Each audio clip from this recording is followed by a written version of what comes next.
Novamente, um bom dia a todas e todos os presentes. É com muito prazer que nós, da Comissão de Organização do 15º Seminário de Pesquisa da Pós-Graduação em Psicologia, anunciamos a nossa primeira mesa.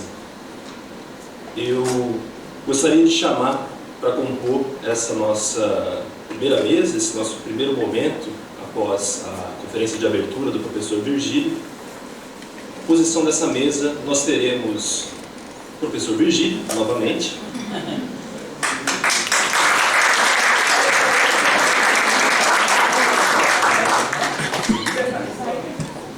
Que nesse momento já dispensa apresentações. Nós também temos o professor Adriano. O professor Adriano não foi introduzido, farei uma breve leitura do seu currículo. Então, professor Adriano Peixoto possui graduação em Administração pela Universidade de Salvador, graduação em Psicologia pela Universidade Federal da Bahia, mestrado em Administração também pela mesma instituição, a Universidade Federal da Bahia, e doutorado em Psicologia pela Universidade de Sheffield. É gestor de empresas por mais de 20 anos e tem experiência na área de Psicologia Organizacional e do Trabalho, atuando principalmente nos seguintes temas: práticas de gestão de pessoas, gestão do trabalho, gestão no setor de serviços e gestão universitária. É professor permanente do programa de pós-graduação do Instituto de Psicologia da Universidade Federal da Bahia, presidente da Sociedade Brasileira de Psicologia Organizacional e do Trabalho durante o período de 2014 e 2016 e reeleito para o período de 2016 e 2018. Também é coordenador de desenvolvimento institucional da universidade. Já mudou. Então, foi coordenador. Ele é o meu chefe. Eu acho que isso, todas essas inovações ajudam a gente a introduzir o tema da nossa mesa, que é justamente psicologia e inovação.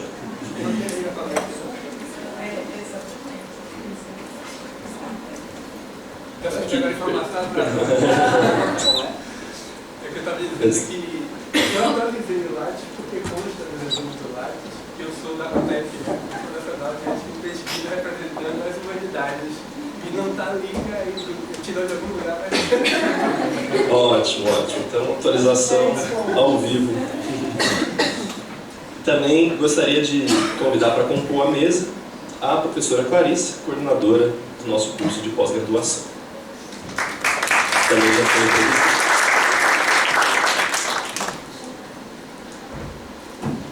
Feita essa introdução, eu passo a palavra ao professor Adriano, que vai fazer a sua palestra. Obrigado, Licença.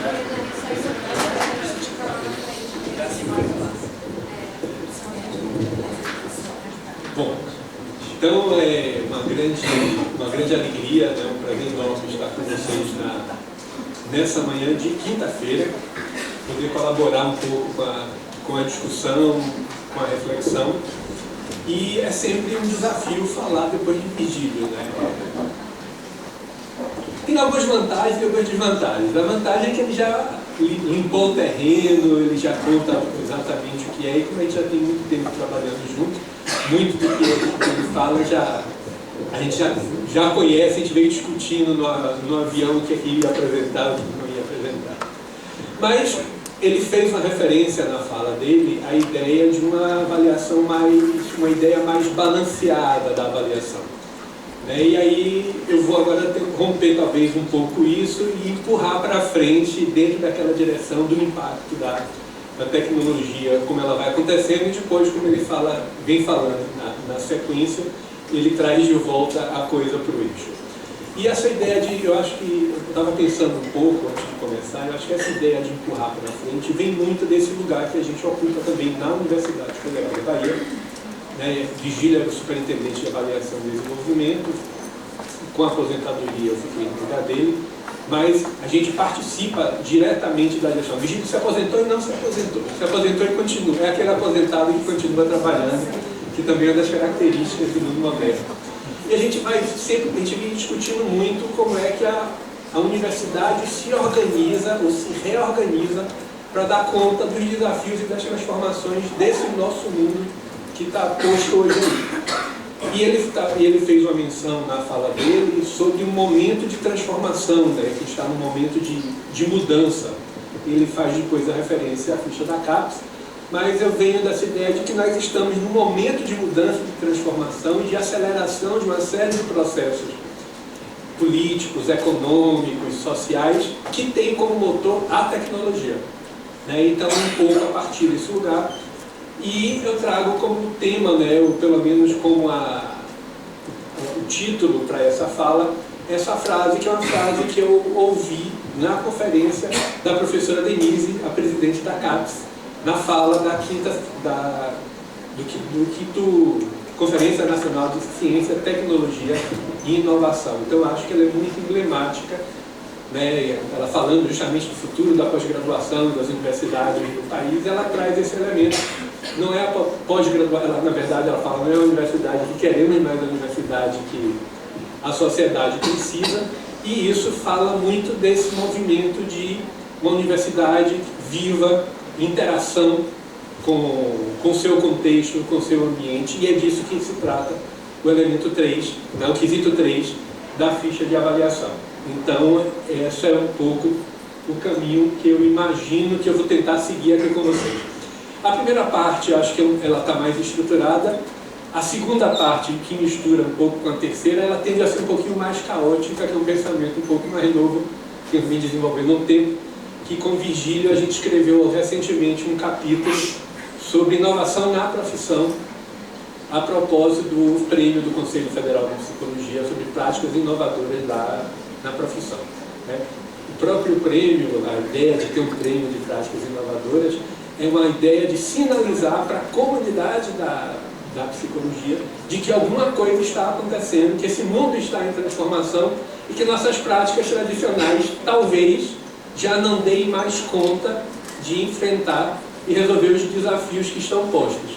E aí o exemplo clássico é a Covid, né, quando fomos para o recolhimento, e no caso a clínica, uma que sempre teve uma forte resistência a qualquer forma de atendimento e interação que não fosse a presencial, em função de prejuízos que haveria no processo de transferência, na perda de visibilidade dos sinais não verbais, nós tivemos que nos adaptar.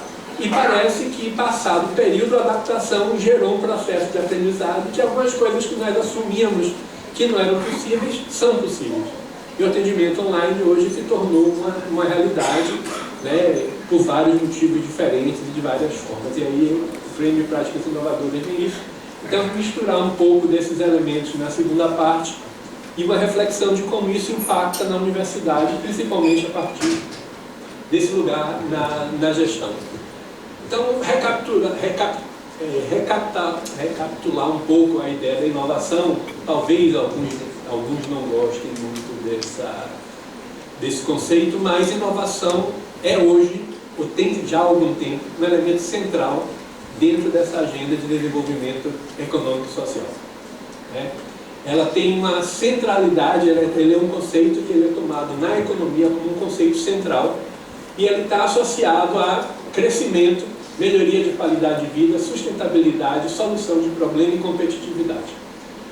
Essa ideia da competitividade é uma coisa interessante. No campo da psicologia organizacional do trabalho, a gente tem, historicamente ou tradicionalmente, a discussão em torno da produtividade do trabalho. Mas produtividade do trabalho tem sido visto muitas vezes pela nossa área como uma adesão ao capitalismo, à empresa, à organização. Mas o fato da gente, e a gente tende a tomar posições normalmente mais críticas, centrar em elementos relacionados à saúde do trabalhador, qualidade de vida, esses elementos. Mas o fato da gente não discutir nossa área, o campo da POD, não discutir o conceito, não tomar o conceito com a centralidade que ele deveria ter, não faz com que o conceito desapareça e que o mundo não se mova baseado em torno desses elementos, né? E inovação e a centralidade da inovação para a economia é um desses conceitos. A gente pode não gostar da ideia da inovação, a gente pode ter resistências às teorias econômicas que trazem ela, mas elas estão aí. E vocês estão um exemplo concreto, a professora Marina, como estava trazendo a gente aqui, mostrou na passagem o Centro de Inovação da XP, né, que está se construindo aí no meio do campus. E a pergunta então seria, por que a XP está interessada em inovação? Por que a inovação, né, aparece com tanta ênfase? Então eu trouxe isso só por curiosidade, a gente não vai discutir, né? O conceito de inovação aparece em várias correntes diferentes da economia. Desde Schumpeter, aí, no início do século XX, no primeiro pedaço do século XX, com a ideia de destruição criativa, né? Que na verdade, no final das contas, os novos métodos, as novas técnicas, as novas tecnologias, os novos problemas que são postos e as novas soluções, é isso que leva, ou que está associado ao desenvolvimento econômico. O desenvolvimento econômico, em tese, gera emprego, emprego gera aumento de renda gera melhoria de qualidade de vida e bem-estar. Isso não quer dizer que esse processo acontece isento de tensões e problemas, né? Mas talvez uma das características de nossa sociedade seja justamente toda a solução que a gente acha para um problema gera um conjunto de problemas novos que precisam de novas soluções. Então, um exemplo simples, Salvador da década de 70 era uma cidade de 700 mil habitantes, hoje estamos numa cidade de 3 milhões. O crescimento da cidade se deu em cima de áreas que antes não eram ocupadas. Basta ver o conjunto de prédios que a gente tem aqui sendo construído no campus, ao redor do campus. Vigílio de manhã, lembrava, não tinha nenhum prédio desse, era tudo vazio, era um erro, veja quanto prédio tem. Tem alternativa de não construir prédio em uma área que não tinha nada para uma cidade que cresce? Vamos pegar áreas que estão degradadas do centro. É gentrificação. Então, não tem solução simples, não tem solução fácil, não tem solução isenta de tensão. Mas, então é isso. Inovação é crescimento econômico, é progresso tecnológico, é competitividade, está na base da economia do conhecimento, né? Desde o início do século XXI, houve um deslocamento das formas tradicionais de competição, né? Reparem que as grandes empresas, aquelas que eram símbolos de dinheiro, de recursos, elas desapareceram. Já não falamos mais. Eu me formei na década de 80 em administração, a gente falava de IBM, né? IBM desapareceu, de Xerox, a gente falava ainda existe aí a Sony, e todas essas empresas que marcaram um período não existem. Hoje, quais são as grandes empresas? Google, o que o Google vende? Um produto intangível. Música, no shopping que tinha perto da gente, tinha uma loja de CD, tinha livraria. Cadê as lojas de CD? Cadê a livraria? Táxi, a gente ficava no ponto, levantava a mão, balançava o braço, táxi passava, estava escuro. Hoje é tudo aplicativo. Tudo isso é considerado inovação.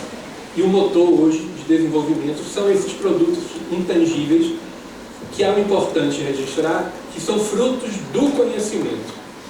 Então, na verdade, a ligação que a gente tem com a pós-graduação, e aí a gente vai voltar isso para adiante, é que hoje falar em inovação é falar em produção de conhecimento, né? Produção de conhecimento na sociedade. Como a gente vai usar esse conhecimento é um outro pedaço, um outro passo, mas não tem como a gente fugir muito disso. Então, em síntese, já tinha comentado, estímulo à criatividade, competitividade, né? A inovação, ela vai aparecendo na política e na sociedade, ela vai se cristalizando num conjunto normativo que tem por objetivo promover ou incentivar a inovação. Inovação na sociedade geral e essa inovação nas empresas e nas universidades. Aí, só como exemplo, a lei de 10.973, que fala de incentivos à inovação e pesquisa científica e tecnológica no ambiente produtivo, né? Pesquisa científica e tecnológica no ambiente produtivo não está isenta da participação da universidade. Em 2016, uma nova legislação traz estímulo ao desenvolvimento científico, pesquisa e capacitação, de como é que a gente lida com esse novo mundo. E nós temos o decreto de 10.534, que é de 2020, e se a gente for olhar os objetivos da Política Nacional de Inovação, tem a ver com geração de riqueza, com bem-estar, fomentar a transformação de conhecimento em produto, processos, serviços inovadores, desenvolver capital humano necessário para aumentar os níveis de inovação da economia e aumentar os níveis de bem-estar. Então essa desde uma perspectiva bastante econômica de como o processo de inovação se dá. Então quando a presidente da CAPES vai para a Conferência Nacional de Ciência, Tecnologia e Inovação, e ela está falando de que não é a universidade, não é a pós-graduação que queremos, é a pós-graduação, a universidade, que a sociedade precisa, ela está falando diretamente de um sistema. Aí, da posição dela de presidente do órgão de fomento, ela está falando um pouco da direção que o sistema está andando. Né? E claramente é anunciado que a importância da ciência, tecnologia e inovação como base da construção de uma sociedade melhor, mais justa, né? Como base do desenvolvimento econômico e social. Então não nos esqueçamos disso. O próprio tema da Conferência de Ciência, Tecnologia e Inovação é para um Brasil justo, sustentável e desenvolvido. E trazendo para a universidade um exemplo próximo aqui de vocês, né, da Unicamp. A Unicamp tem uma agência de inovação com números impressionantes, né, e que quantifica o que é esse trabalho feito pela universidade, o impacto disso na sociedade. Então, são dados da agência de inovação, que tirei da internet ontem. Ela está falando de 1.300 patentes vigentes, então, fruto desse processo de produção de conhecimento da universidade, quase 200 contratos de licenciamento, 100 patentes concedidas no ano de 22, 47 mil empregos diretos gerados do trabalho da universidade e mais de 1.300 empresas que eles chamam de empresas filhas. São empresas que nasceram na Unicamp do trabalho de professores, alunos e funcionários. Né? Então, com o faturamento dessas empresas da casa de 25 bilhões. Então, a gente está aí no campo do impacto, né, e da inovação, do papel da universidade na sociedade. Chegaremos na psicologia já. E aqui ainda tem também, né, a Unicamp tem também as spin-offs, que são empresas que eles diferenciam das empresas filhas, mas são empresas que surgiram a partir do licenciamento de produtos ou de tecnologia desenvolvida pela universidade. Mas, pensando aí no impacto e saindo agora desse impacto, desse mundo mais econômico para um mundo mais mundano, mais próximo da gente, destacar, né, esse é um trabalho apresentado por Righetti, eu esqueci o primeiro nome dela. Nós tivemos semana passada a apresentação do relatório do impacto da pesquisa, né, no país, um seminário da CAPES com a Clarivate. E a Righetti, que é professora, se não me engano, da USP, ela foi da área de comunicação, ela criou a agência Bore, em homenagem à professora Carolina Bore, e a agência Bore tem o objetivo de fazer comunicação científica, né? De aproximar a universidade, a produção de conhecimento gerada na universidade, da comunidade. E aí ela traz o caso dessa professora, Gabriela Lota, da FGV de São Paulo, que em 2020, no início da pandemia, fez uma série de pesquisas sobre o impacto da Covid em trabalhadores. Essas pesquisas não foram publicadas à época. Ela tinha acabado de fazer esse levantamento, ela tinha os dados, ela se aproximou, aí eu já não me lembro se ela se aproximou da Bore, se a Bore encontrou ela, e a Bore fez um trabalho de divulgação, de apresentação desses resultados aos jornalistas, em termos de linguagem, de conteúdo. Prepararam a professora para falar, porque o pessoal da imprensa diz que pesquisador não gosta da imprensa, imprensa não gosta de pesquisador, porque um diz que não fala, outro diz que distorce, aquela coisa. Mas o fato é que para cada estudo que a professora Gabriela apresentou, Isso gerou 29 reportagens na imprensa. Isso é impacto, né? Isso é a relação da universidade. Repare que como seria o nosso processo tradicional de disseminação, de transferência de conhecimento. A gente faz a pesquisa, escreve um artigo, manda para a revista. Se tiver muita sorte, daqui uns 6 meses ele responde, se não levar um ano para responder para a gente. Né? E aí ele responde, pede ajuste, consideração, e você vai, devolve, ele aprova. Ano que vem ele publica. Então não é estranho. 2 anos. Nós mandamos, eu mesmo participei outro dia de um artigo que a gente mandou para o Conselho de Psicologia, da revista do Conselho Ciência e Profissão, que tem um grande volume de produção, de passagem, não é uma revista que tem dificuldade, e o prazo de publicação foi exatamente esse. Então, se eu tivesse feito essa pesquisa sobre 15% dos profissionais de saúde se sentem preparados para enfrentar a Covid, pesquisa típica da área organizacional, um survey básico, onde é que a comunidade ia tomar conhecimento? Na próxima pandemia, né? Mas esse é um exemplo típico de impacto, né? E da importância das nossas pesquisas e de como as nossas pesquisas podem efetivamente transitar. Seria considerado inovação? Provavelmente, porque a gente não tem muito hábito disso. O que a gente tem feito hoje? A gente tem postado no Instagram, mas nossos Instagrams são pequenininhos. E a gente vai ver, não sei se a gente vai ver daqui a pouco, que hoje os divulgadores de ciência estão com 1 milhão de seguidores. Quantos seguidores tem no Instagram do laboratório de vocês? 1000. Quando é que você vai divulgar? Que pesquisa que a gente faz, que a gente divulga numa revista que publica daqui a 2 anos? E que a gente posta no Instagram do laboratório que tem 1000 seguidores. Como é que a gente vai rivalizar com Átila e Amarino, que tem 1 milhão de seguidores? Falei de Átila porque esse a gente apareceu aí, o pessoal considera um bom influenciador. Mas se cair uma pesquisa frágil na boca de um influenciador ruim, como é que a gente reverte esse impacto de disseminação de conhecimento? Né? Então, estamos falando de impacto. Estamos falando aí da relação da universidade não somente como formação, mas também como produtora de conhecimento nesse contexto de transformação. Então, essa é a estrutura desformatou ali o álbum quadrienal, né? A gente deve ver também, Virgílio comentou isso, que a ficha de avaliação ela tem a natureza de um processo de indução.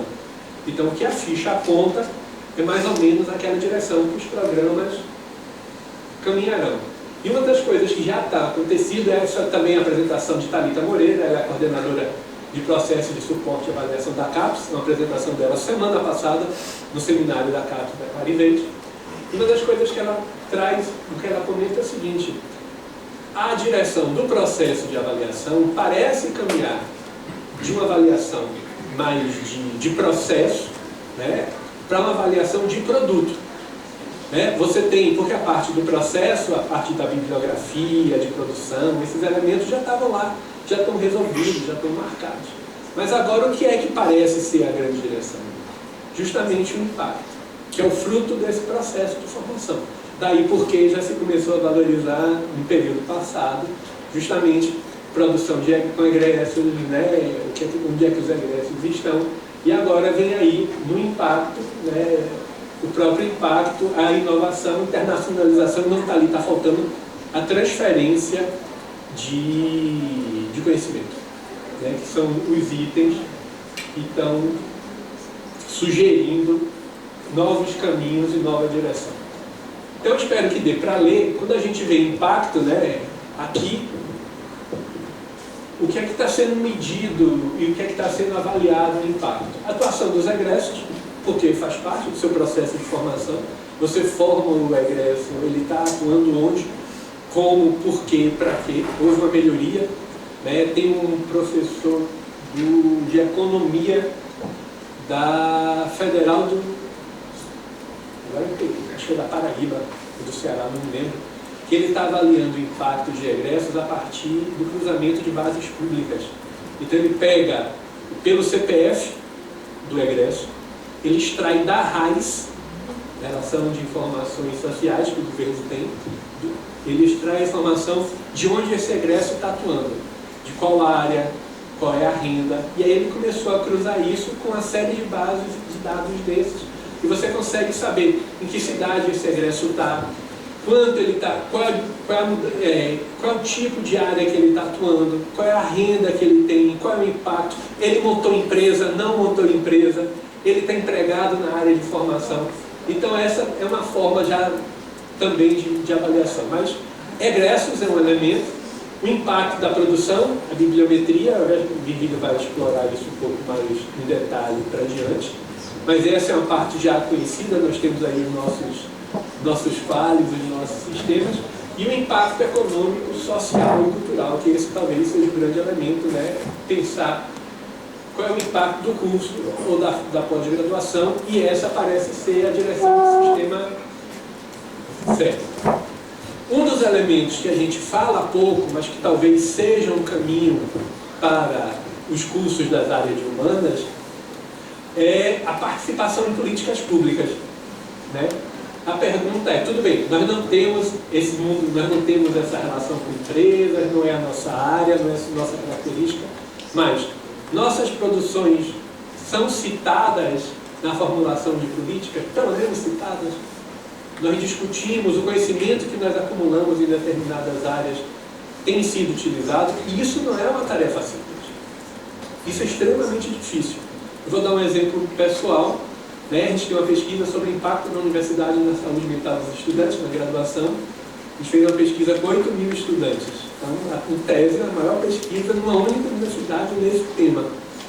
Pergunta se a universidade se apropriou dessa informação de alguma forma, por mais que a gente tenha ido discutir isso com o pessoal da graduação, com o pessoal da assistência estudantil, da área de gestão do pessoal. Como é que a gente faz essa transferência mesmo dentro de casa?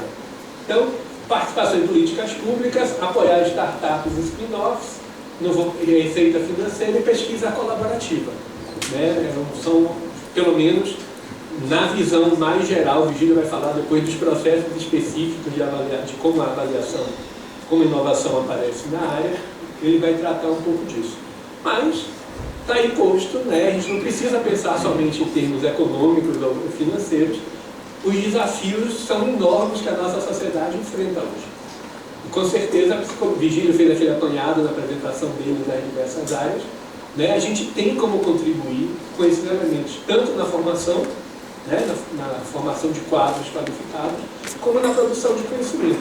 Né? Como é que a gente pode contribuir para cidades e comunidades sustentáveis? Não tem nada no comportamento humano que a gente possa tratar relacionado ao tema de comunidades sustentáveis, cidades sustentáveis. Esse é um tema que está fora da gente, só para arquitetura, urbanismo, engenharia. Né? Nossas discussões de igualdade de gênero, essas de diversidade, elas aparecem com mais. Mas esses são os elementos, né? Pensar um pouco isso é pensar, no caso da ficha de avaliação, na identificação de quais são as forças do programa e onde elas se inserem dentro do planejamento estratégico. Porque, em tese, a gente não deveria ter uma preocupação muito grande com a avaliação. A avaliação deveria ser a consequência de um processo que começou lá no planejamento. Então, se eu identifico quais são os pontos fortes do programa, se eu construo um conjunto de ações, né? Eu estou preocupado com a qualidade da formação, eu fiz uma atualização de currículo, eu fiz um acompanhamento do processo, e as pessoas estão fazendo aquilo que se espera delas, em tese eu deveria ter uma boa avaliação do meu processo. Mas quando a gente pensa um pouco nessa coisa de avaliação, né, do que a gente está fazendo na nossa área, esse é o resultado, é o quadro do GT de Inovação, Transferência de Conhecimento, que traz aquilo, né, e traz um pouco aquilo que a gente, que é normalmente o tipo de produto que nós fazemos nos programas de psicologia. Tanto para produto técnico, como a gente tende a falar normalmente em inovação. E reparem, a maioria deles gera em torno de algum tipo de produto bibliográfico, de algum tipo de alguma natureza. E pensando do ponto de vista, e aí é tomando a avaliação da CAPES como um todo, viu, gente? Não é pensando somente na psicologia, isso é considerado, são produtos considerados de baixo impacto, de baixo a médio impacto para esse contexto de transferência. Então essa é uma primeira reflexão. Eu vou passar para a segunda, que é a parte que talvez embole um pouco, né? Vigito comentou do mundo de transformação, né? De novos arranjos, formas de organização do trabalho. E é interessante que o Ulrich Beck, num livro póstumo, ele diz que nossas categorias de análise sociais tradicionais, de mudança, transformação e inovação, já não dão conta mais desse mundo que a gente está vivendo atualmente. E aí ele propõe o conceito de metamorfose, né? Aí a pergunta é, como é que esse mundo impacta a profissão e a produção do conhecimento? Um exemplo que eu tenho dado, nós validamos escalas, nossas medidas, a gente estava falando com a Marina, 100, 200, 300, uma grande coleta, 500 casos e 600 casos. No mundo do Big Data, no mundo das redes, no mundo que você tem acesso a milhões de casos, como é que fica agora essa produção, essa validação de medidas em pequenas unidades? Essa é uma coisa que a gente precisa se preocupar.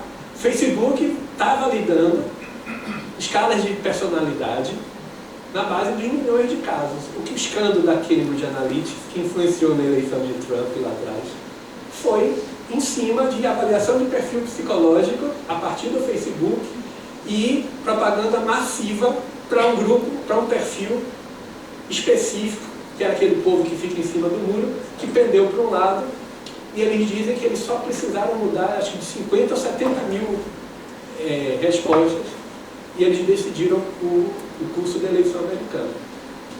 100% uso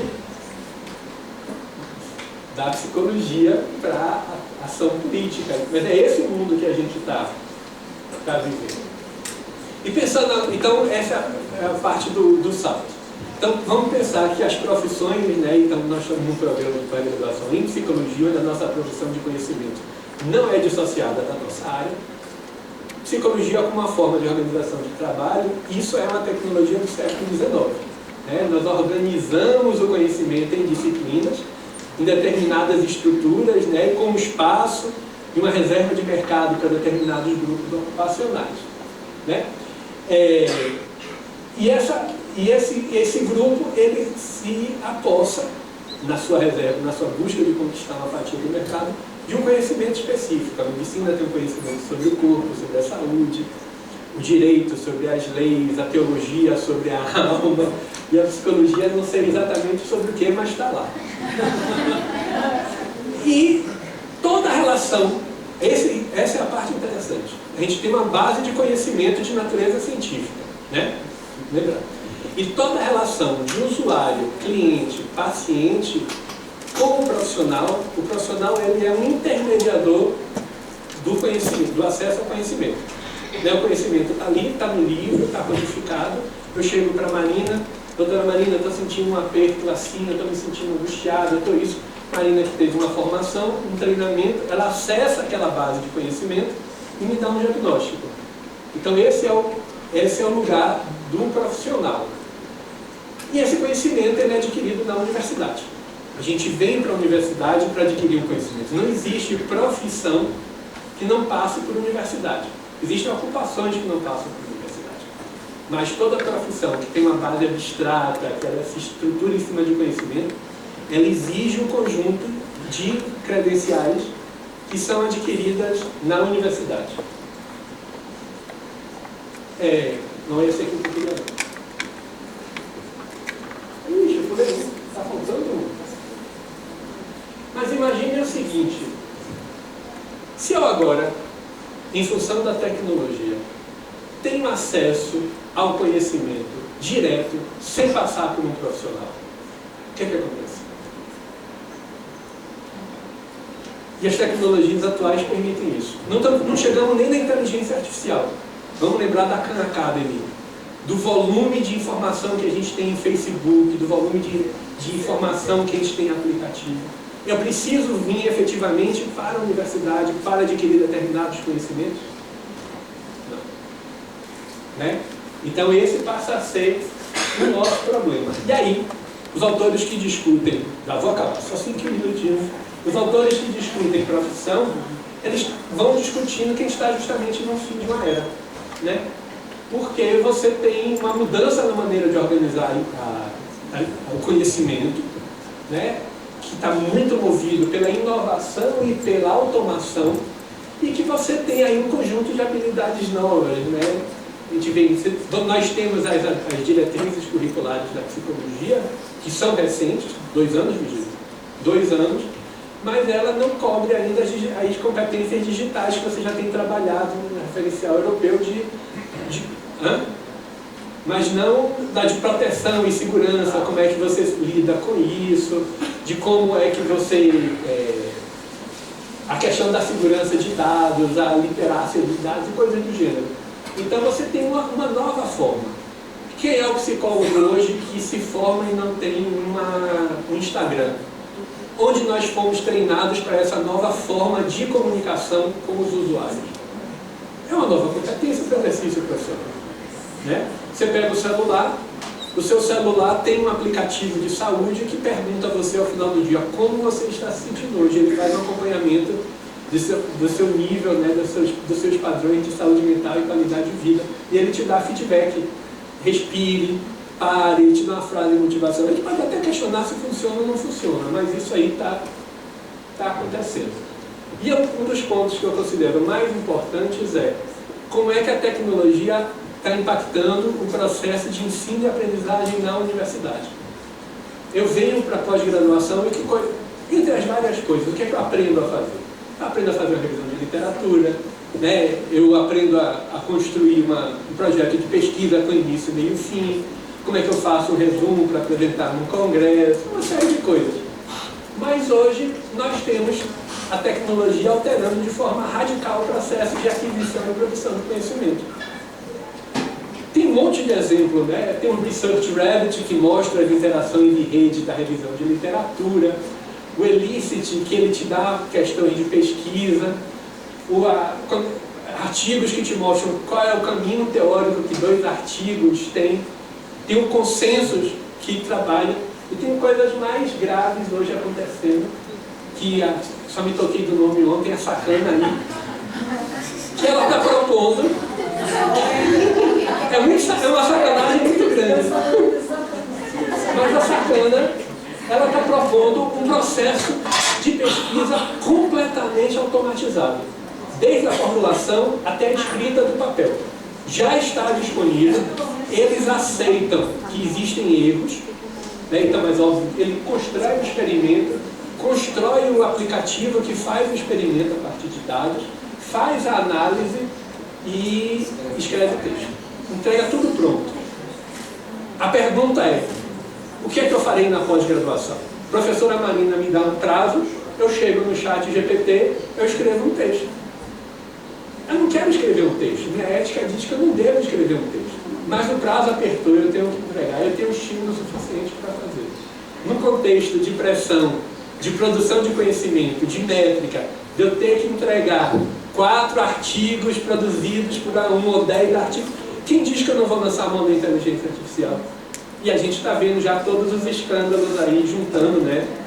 Vigílio estava comentando, apareceu ontem de ontem, uma fábrica onde você compra a citação.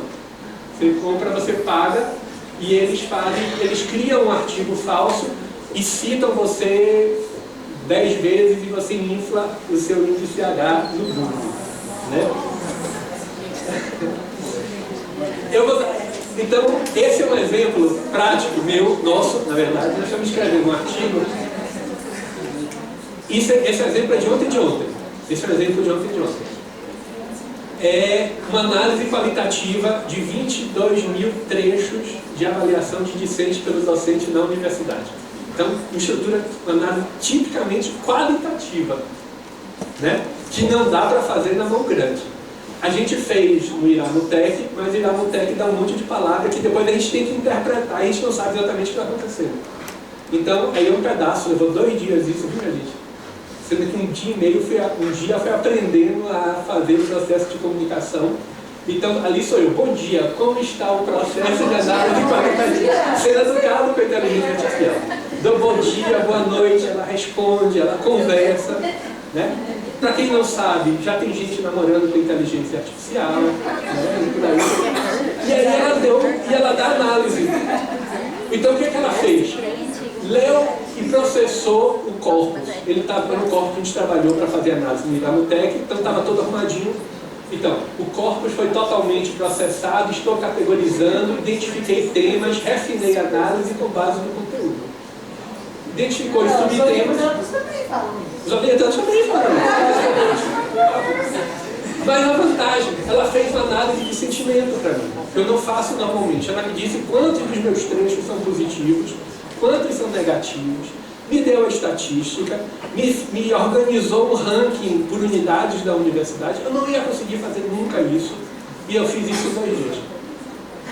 Né? Então tem alguma coisa acontecendo nesse nosso processo de construção e produção de conhecimento que vai ter impacto direto na pós-graduação. Eu estava comentando com a Vigília, a ficha para o próximo período não vai capturar isso.